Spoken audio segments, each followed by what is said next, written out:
Sir ನಮಸ್ಕಾರ. ನಮಸ್ಕಾರ. Sir, ಕ್ಷೇತ್ರ ಪ್ರತಿ ವರ್ಷಗಳು ಕೂಡ ನಿಮ್ಮ ಹೊಸಮಠ ಭಾಳ ಪ್ರತಿ ವರ್ಷವೂ ಕೂಡ ತಾವು ಕಾಳಜಿ ಇಟ್ಟು ಡೆವಲಪ್ ಮಾಡ್ತಾ ಇದ್ದೀರಿ. ಇದು ಹೇಗೆ ಸಾಧ್ಯ ಆಯಿತು ಸರ್ ಇಷ್ಟು ಮಟ್ಟಿಗೆ ಡೆವಲಪ್ ಮಾಡೋದು? ಸರ್, ಒಂದು ದೇವ್ರ ಕೃಪೆ, ಭಕ್ತಾದಿಗಳ ಸಹಕಾರ, ಎರಡರಿಂದ ನಿಮಗೆ ತುಂಬ ಡೆವಲಪ್ ಆಗ್ತದೆ. ಇದ್ರ ಜೊತೆಗೆ ನಾವು ಒಂದು 24 ವರ್ಷ ಆಯ್ತು ಇಟ್ಕೊಂಡು, ನಾವು ಪ್ರತಿ ಒಂದು ದಿನ ಇಲ್ಲೇ ಇದ್ಕೊಂಡು, ಇಲ್ಲೇ ವಾಸ ಇದ್ಕೊಂಡು ವ್ಯವಸ್ಥಿತವಾಗಿ ಇದಾಗಲಿ ನಮ್ಮ ಜೀವನನೇ ಇದು ಅಂತ ಮುಡುಪಾಗಿ ಇಟ್ಕೊಂಡು ಮಾಡ್ತಾಯಿದ್ವಿ. ಅದರಿಂದ ಇದು ಟ್ರಸ್ಟಲ್ಲಿ ಕಾರ್ಯದರ್ಶಿ ಆಗಿದ್ದೀನಿ. ಟ್ರಸ್ಟಲ್ಲಿ ಕಾರ್ಯದರ್ಶಿಯಾಗಿ ಪೂರ್ತಿ ನನ್ನ ಇನ್ಚಾರ್ಜ್ ಕೊಟ್ಟಿದ್ದಾರೆ ಟ್ರಸ್ಟ್ ಅವರು.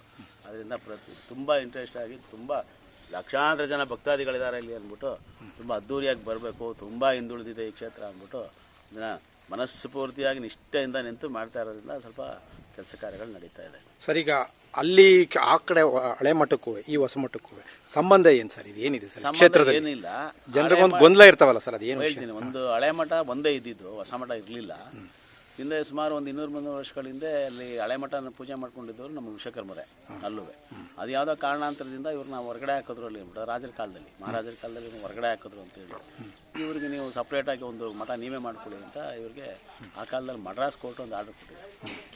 ಆ ಒಂದು ಗಲಾಟೆನಲ್ಲಿ ಆ ಮಡ್ರಾಸ್ ಕೋರ್ಟ್ ಆರ್ಡರ್ ಕೊಟ್ಟ ಮೇಲೆ ಇವರು ಒಂದು ಜಾಗ ಗುರುತಿಸಿ ಇಲ್ಲಿ ವಿಶ್ವಕರ್ಮರು ಒಂದು ಮಠ ಮಾಡ್ತಾರೆ.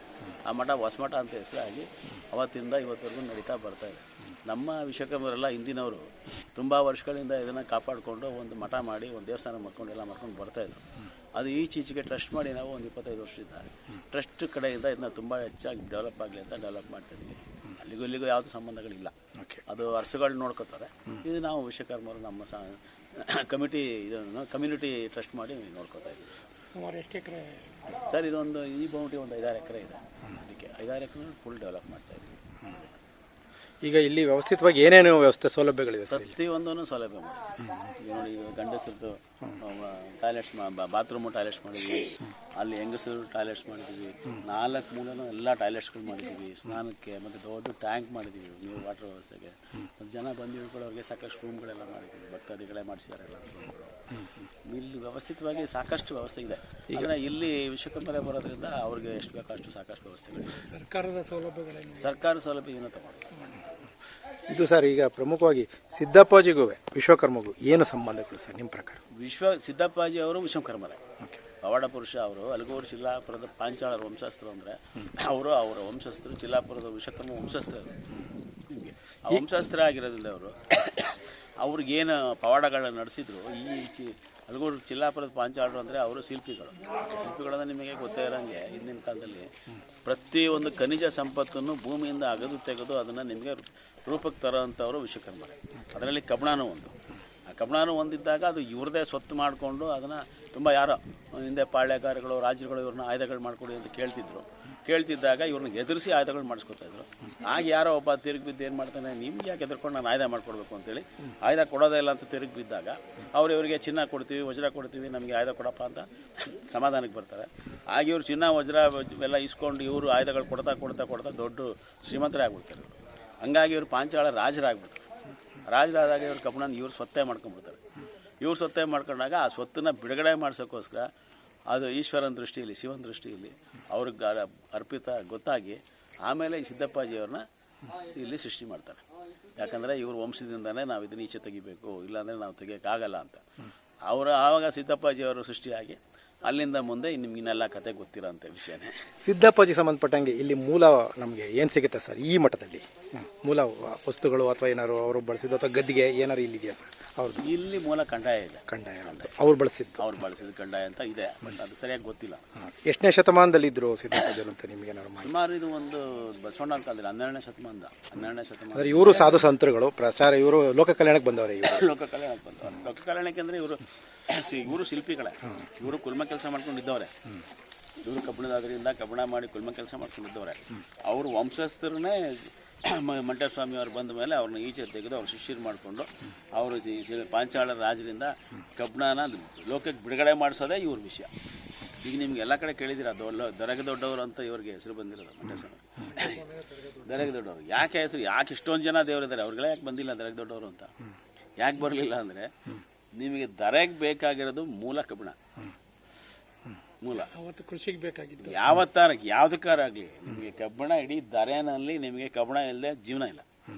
ಅದನ್ನು ಒಬ್ಬರು ಸ್ವತ್ತಾಗಿದ್ದನ್ನು ಈಚೆ ಬಿಡುಗಡೆ ಮಾಡಿಸ್ಕೊಟ್ಟಿದ್ದಕ್ಕೆ ಅವ್ರಿಗೆ ದೊಡ್ಡವರು ಅಂತ ಹೇಳಿದ್ರು. ಇಲ್ಲ ಭೂಮಿಗಿಂತ ದೊಡ್ಡವರು ಅಥವಾ ಭೂಮಿ ಹುಟ್ಟಿದ ಮೇಲೆ ಬಂದುಬಿಟ್ರು ಅದಕ್ಕೆ ಮೊದಲಿದ್ರು, ಅದೆಲ್ಲ ಕಥೆ ಅಲ್ಲ.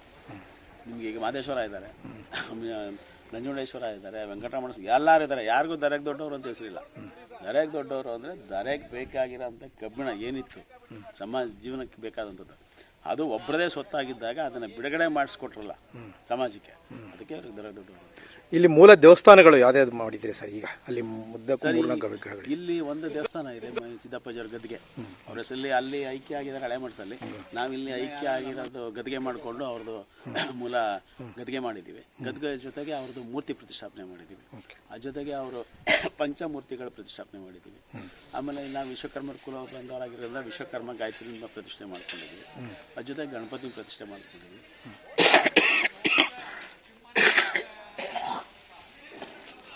ಎಲ್ಲ ಮಾಡಿಕೊಂಡು ಎಲ್ಲ ವ್ಯವಸ್ಥಿತವಾಗಿ ಮಾಡ್ತಾ ಇದ್ದೀವಿ. ಇದು ವಿದ್ಯಾಸಂಸ್ಥೆ ನಡೆಸ್ತಾ ಇದ್ದೀವಿ. ಹಾಂ ಸರ್. ಎಷ್ಟು ಮಕ್ಕಳಿದ್ದಾರೆ ಸರ್ ಇಲ್ಲಿ? ಒಂದು 200 ಜನ ಮಕ್ಕಳಿದ್ದಾರೆ. LKG ಟು ಹೈಸ್ಕೂಲ್ SSLC ಅವ್ರಿಗೂ ನಡೆಸ್ತಾ ಇದ್ದೀವಿ. ಅದು ತುಂಬ ಚೆನ್ನಾಗಿ ನಡೀತಾ ಇದೆ. ಮತ್ತು ಒಂದು ಸ್ಕೂಲ್ ಬಿಲ್ಡಿಂಗ್ಗೆ ಸಪ್ರೇಟ್ ಮಾಡ್ತಾ ಇದ್ದೀವಿ. ಈಗ ಕಾಮಗಾರಿಗಳು ಪೂಜಾ ಕಾರ್ಯಗಳಿಗೆ ಬೇಕಾದಂಥ ಜಾಗ ವ್ಯವಸ್ಥೆಗಳೆಲ್ಲ ಕಾಮಗಾರಿಗಳು ಮುಗಿದಿದೆ ಸರ್? ಇನ್ನೂ ಎಷ್ಟು % ಇದೆ ಸರ್? ಎಲ್ಲ ಮುಗಿತಾ ಬಂತು. 90% ಮುಗಿತಾ ಬಂತು. ಇನ್ನೊಂದು ನೆಕ್ಸ್ಟ್ ಇಯರ್ಗೆಲ್ಲ ಸಂಪೂರ್ಣ ಮುಗಿತದೆ. 10% ಸಣ್ಣ ಪುಟ್ಟ ಕೆಲಸಗಳಿದೆ ಅಷ್ಟೇ, ಎಲ್ಲ ಮುಗಿತಾ ಬಂತು. ದೇವಸ್ಥಾನಕ್ಕೆ ಸಂಬಂಧಪಟ್ಟಂಥ ಎಲ್ಲ ಕಾಮಗಾರಿ ಕೆಲಸಗಳು ಮುಗಿತಾ ಬಂತು.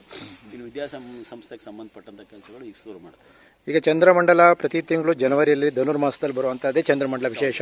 ಮತ್ತು ರೈತರಿಗೆ ಸಂಬಂಧಪಟ್ಟಂಥ ಇದು ಹಬ್ಬ ಅಂತ ಹೇಳ್ಬೋದು, ಜಾತ್ರೆ ಅನ್ಬೋದು, ಒಂದು ಸಮಾವೇಶ ಥರ ಆಗ್ಬೋದು. ಇದು ಪ್ರತಿ ತಿಂಗಳು ಹುಣ್ಣಿಮೆನಲ್ಲೂ ವಿಶೇಷ ಇರುತ್ತೆ ಸರ್ ಇಲ್ಲಿ? ಪ್ರತಿ ತಿಂಗಳು ನಾವು ಇಲ್ಲಿ ಹುಣ್ಣಿಮೆನ ವಿಶೇಷ ಮಾಡ್ಕೊಂಡಿದ್ದೀವಿ. ದೇವಸ್ಥಾನ ಡೆವಲಪ್ ಮಾಡ್ತಾ ದೊಡ್ಡದಾಗ್ತಿರೋದ್ರಿಂದ ಇದನ್ನು ವರ್ಷಕ್ಕೆ ಒಂದ್ಸತಿ ಆದರೆ ಸರಿಯಾಗಲ್ಲ. ಪ್ರತಿ ತಿಂಗಳು ಜನ ಬರಬೇಕು. ಇಲ್ಲ ನಾವು ಇಷ್ಟೊಂದು ವ್ಯವಸ್ಥಿತವಾಗಿ ಖರ್ಚು ಮಾಡಿ ಎಲ್ಲ ಮಾಡಿರೋದ್ರಿಂದ ವ್ಯರ್ಥ ಆಗ್ಬಿಡುತ್ತೆ. ಅದಕ್ಕೆ ಏನು ಮಾಡ್ತೀವಿ, ಪ್ರತಿ ತಿಂಗಳು ನಾವು ಹುಣ್ಣಿಮೆನಲ್ಲಿ ವಿಶೇಷ ಮಾಡ್ಕೊಂಡಿದ್ದೀವಿ.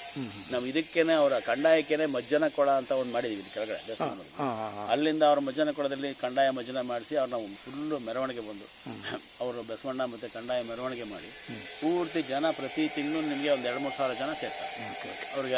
ಮತ್ತು ಈ ಜಾತ್ರೆಯಲ್ಲಿ ಪಲ್ಲಕ್ಕಿ ಉತ್ಸವಗಳು ಮತ್ತು ನೀಲ್ಗಾರಿಕೆ ಬಿಡಿಸೋದು ಅವೆಲ್ಲ ನಡೀತದೆ? ಎಲ್ಲ ನಡೀತದೆ. ಪ್ರತಿ ದಿನನೂ ಉತ್ಸವಗಳಿರ್ತವೆ. ಪ್ರತಿ ದಿನನೂ ಒಂದೊಂದು ಊರವರು ಹಿಂದಿನ ಕಾಲದಿಂದ 100-200 ವರ್ಷಗಳಿಂದ ಅವರವರೇ ವಂಶಸ್ಥರು ಒಬ್ಬೊಬ್ಬರೇ ಒಂದೊಂದು ಉತ್ಸವ ಅಂತ ಮಾಡಿಕೊಂಡು ಇವತ್ತಿಗೂ ಅವರ ವಂಶಸ್ಥರೇ ಮಾಡೋದು.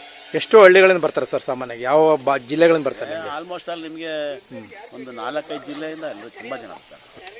ಬೆಂಗಳೂರು ಗ್ರಾಮಾಂತರ, ತುಮಕೂರು, ಮತ್ತು ಈ ಕಡೆ ಹಾಸನ, ಮಂಡ್ಯ, ಈ ಕಡೆ ಚಾಮರಾಜನಗರ, ತುಂಬ ಜಿಲ್ಲೆಗಳಿಂದ ಬರ್ತಾರೆ.